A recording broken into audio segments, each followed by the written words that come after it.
today's show is brought to you by True Classic Tees. In fact, I'm rocking one. Hello. You see this like stretchy? It's like super stretchy, right? Yeah, Looks nice. It feels super comfy. I know Deke can attest to this as well. But no, we definitely like True Classic Tees because of their ability to create nice cotton material, man, where it's stretchy, it's going to give you that athletic feel, but at the same time, give you a little bit more, cushion in the midsection for everybody that is not down with that, hard body workout plan. But the thing that we do like, number one, is the fact they rock with us. But number two, the fact that they got a promo code, and that promo code is MOST. You use that, you get your 25% off of your purchase at trueclassictees.com. So definitely want to show some support for them, and we appreciate them for rocking with us. So, like I said, once again, shout out to True Classic Tees, bringing you today's show. I feel like people are bringing up that lull in the third quarter and blowing it out of proportion a little bit and trying to compare it to the Bengals. I think it was so different because we only got the ball 2 times on offense. The Colts were moving the ball a ton. It wasn't like the defense was giving us a ton of opportunities. It's just we didn't get our third downs. The one we ran it up the middle with McFarland. I can't remember what happened on the second one.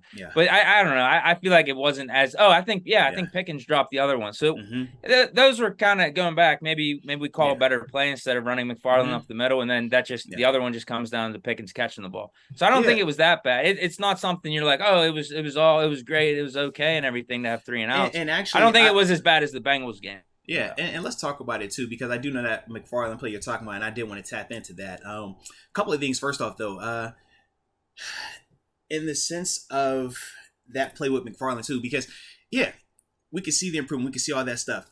I know that people were pissed off though last night because they were on this kick of, man, the Colts player said that they're running the same plays, man. I told y'all, man. I did see that whenever I watched it back today. He literally yelled it. Yeah, but this is the thing though. So let's talk about it. This is the thing though, right? I feel like first off, anytime it's Matt Canada related, and this is when you talk about that third quarter, it's narrative based.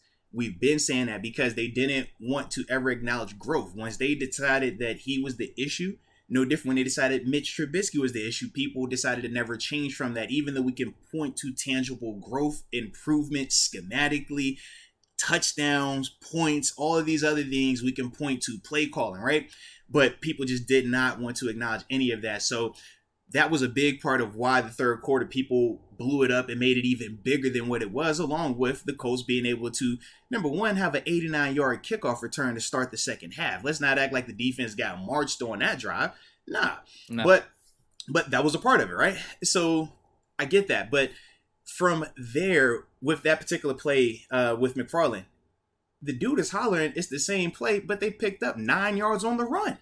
Think about it. It was 2nd and 10. It was a 9-yard pickup. So I'm like, bro, you can holler, it's the same play all you want. But when they tune you up to the tune of 172 yards on the ground, now granted, 32 of them came from Kenny Pickett.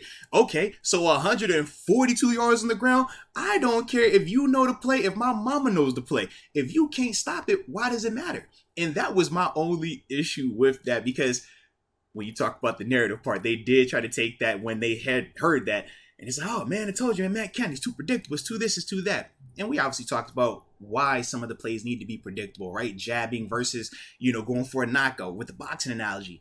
But, yeah, man, I'm like, yo, I don't care if that defender knows the play. If he just picked up 9 yards on the ground, like, dude, you can know it. Can you stop it? That's the question. Now, the next play, they made an adjustment, and that was good by the Colts defensively. They started to blitz it more. But then after that, what did we start to do? In the fourth quarter, we made adjustments. And we were able to pick up right back where we left off. So, yeah, man, for me, man, I didn't, I was like, yo, Matt Canada, you're doing fine right now, man. Yeah, I didn't really have many complaints about Canada. Yeah.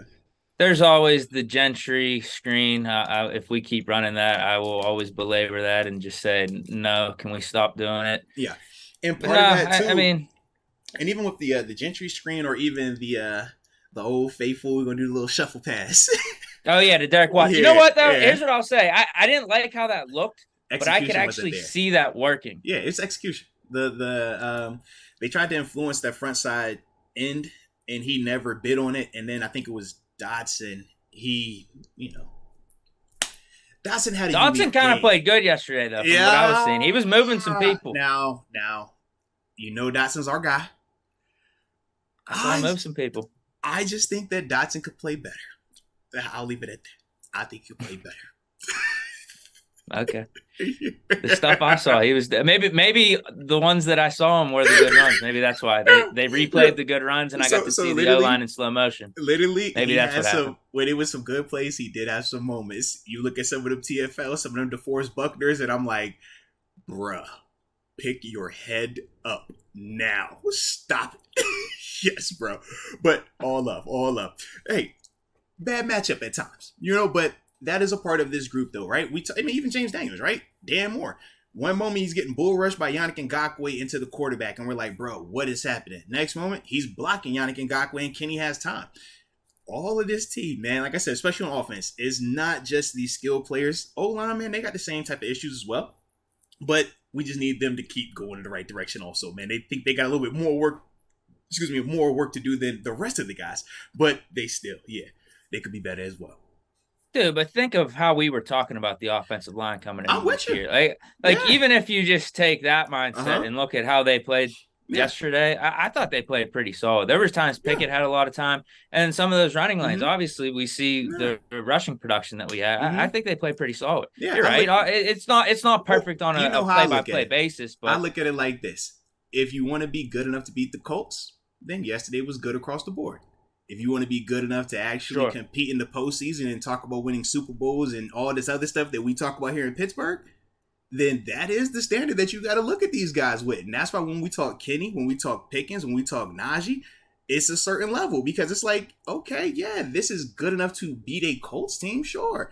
You'll be able to beat some other teams, sure. But if we're talking about really getting to where we want to be, these are the areas where you have to be more critical. And part of that is the athlete talk, right?